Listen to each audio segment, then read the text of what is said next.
नमस्कार दोस्तों, आप सभी का स्वागत है आपके अपने YouTube चैनल सक्सेस एस्पिरेंट में। तो चलिए स्वागत करते हुए आज सबसे बड़ी बिहार की ताजा खबर आज की डेट में यह है कि शिक्षक बहाली की जो नियमावली की जो प्रक्रिया लटकी हुई थी उसको आज राज्य सरकार के द्वारा स्वीकृति दी जा चुकी है।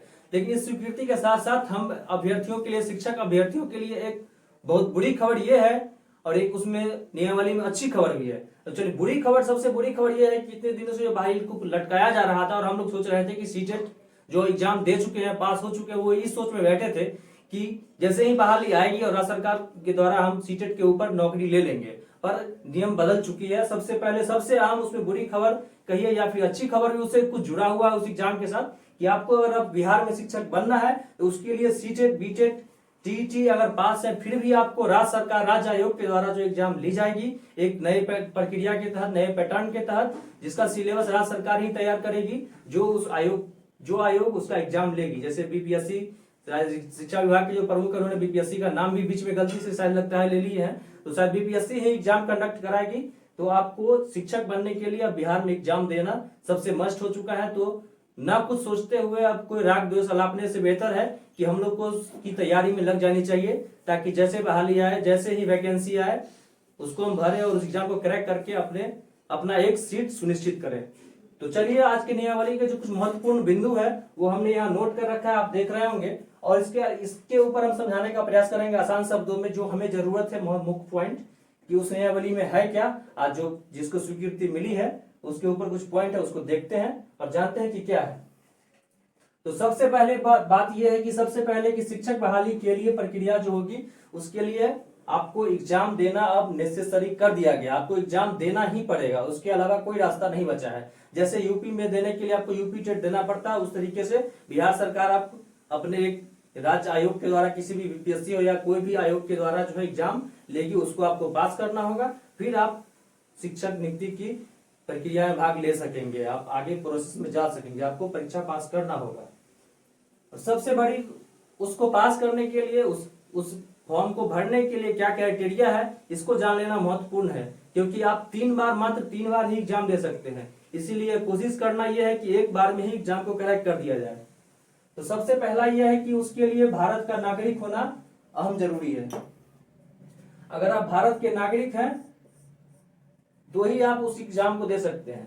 भारत के नागरिक होने के साथ साथ, और अच्छी खबर यह है बिहार वालों के लिए कि सबसे अच्छी खबर यह है कि भारत के नागरिक होने के साथ साथ उसे बिहार का नागरिक होना जरूरी है, बिहार का स्थायी निवासी होना जरूरी है। यानी कि अब ये जो वैकेंसी है, जो शिक्षक नियुक्ति की प्रक्रिया है, जो शिक्षक बहाली होगी बिहार में, वो पूरी तरह से एक तरह से डोमिसाइल हो चुकी है। यानी बिहार के अलावा दूसरे स्टेट के कोई भी अभ्यर्थी है तो वो इस एग्जाम में भाग नहीं ले सकेंगे, उन्हें यहाँ नौकरी नहीं मिलेगी। कहने का मतलब साफ साफ शब्दों में कहा जाए तो यही है कि अब जो बिहार के बच्चे उनके लिए फायदा यह है कि कैंडिडेट की संख्या जो बाहर से भरते थे वो अब कम जाएगी, वो नहीं बैठेंगे एग्जाम में, सिर्फ बिहार के ही कैंडिडेट रहेंगे। तो बिहार का होना जरूरी है। ये एक इस नियमावली में हम बिहारियों के लिए एक महत्वपूर्ण कहिए या प्रमुख बिंदु ये है, ये फायदे की बात है कि इसमें अभ्यर्थी अब कम रहेंगे, सिर्फ बिहार से ही रहेंगे।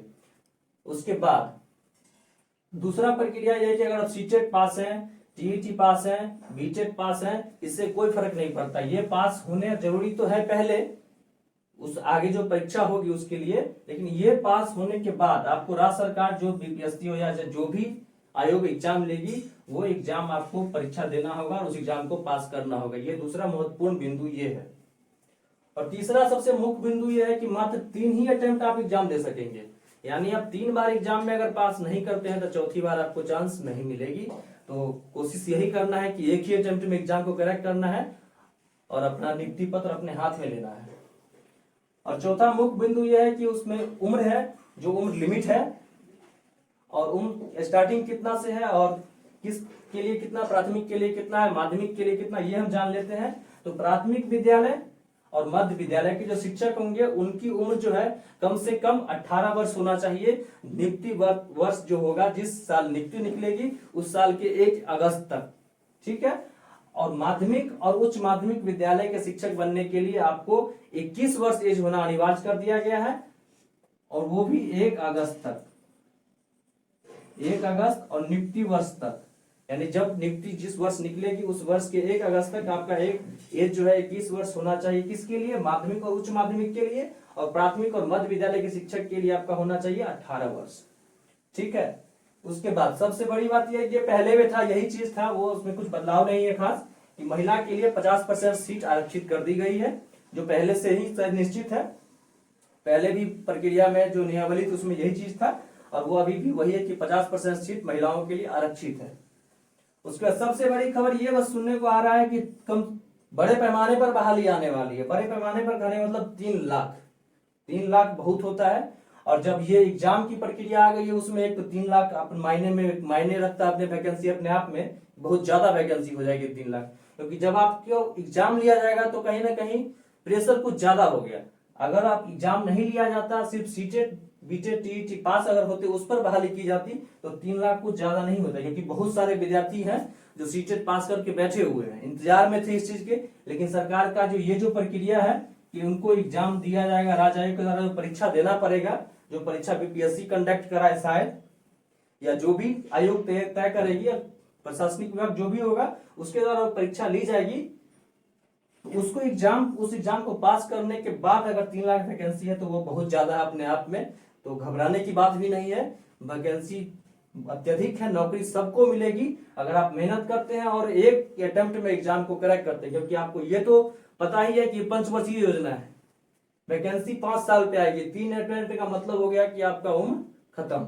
इसीलिए कोशिश करना है कि एक अटेम्प्ट में ही अपना काम निकालना है। और सबसे बड़ा बात यह है कि इस फायदे की बात यह है कि अगर आप इस परीक्षा को पास करते हैं, परीक्षा जो राज्य आयोग द्वारा लिया जाएगा, राज्य सरकार के द्वारा जो कंडक्ट करवाई जाएगी, उसमें सबसे बढ़िया बात यह है कि अगर आप उस एग्जाम को पास करते हैं तो पहले क्या था कि नगर शिक्षक, पंचायत शिक्षक, जिला परिषद शिक्षक ये कहा जाता था, लेकिन अब क्या होगा कि राजकर्मी का दर्जा उसको दिया जाएगा। और आकर्षक वेतन, जैसा कि शिक्षा विभाग के सचिव ने कहे हैं, तो आकर्षक वेतन का मतलब हुआ कि एक अच्छा वेतनमान दिया जाएगा, एक अच्छा सैलरी मिलेगी, और उसके साथ आपको राजकर्मी का दर्जा मिलेगा।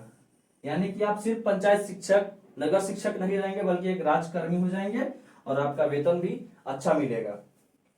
और उसके बाद महत्वपूर्ण बात यह है कि परीक्षा का सिलेबस क्या होगा ये अभी तय नहीं है। ये जब एग्जाम होगी, जब उस प्रक्रिया में आएगा आयोग तो तय करेगी, और परीक्षा आयोग ही उस सिलेबस को तय करेगी और बताएगी कि एग्जाम हम किस पैटर्न से लेंगे, किस प्रकार से लेंगे। ये कुछ महत्वपूर्ण बात है। और सबसे बड़ी बात यह है कि अब बस ये याद रखना है कि आप हमारे साथ जुड़े रहें इस चैनल पे, उस चीज को देखते हुए पीछे जो और अनदर स्टेट में जो एग्जाम हुआ है उसके ऊपर जो है हम लोग तैयारी करेंगे, और साथ मिलकर के आप लोग के साथ तैयारी करेंगे, और कोशिश एकदम हर संभव रहेगा कि हमें एक अटेम्प्ट में ही एग्जाम को क्रैक करना है और निकालना है। तो हमारे साथ जुड़े रहें और दूर दूर तक इस वीडियो को फैलाएं, ताकि लोग जो नहीं जान रहे हैं वो जाने, और हमारे चैनल को सब्सक्राइब करें, दोस्तों में लाइक और शेयर जरूर करें इस चीज को, और उन्हें जानकारी दें। मिलते हैं फिर आगे। धन्यवाद।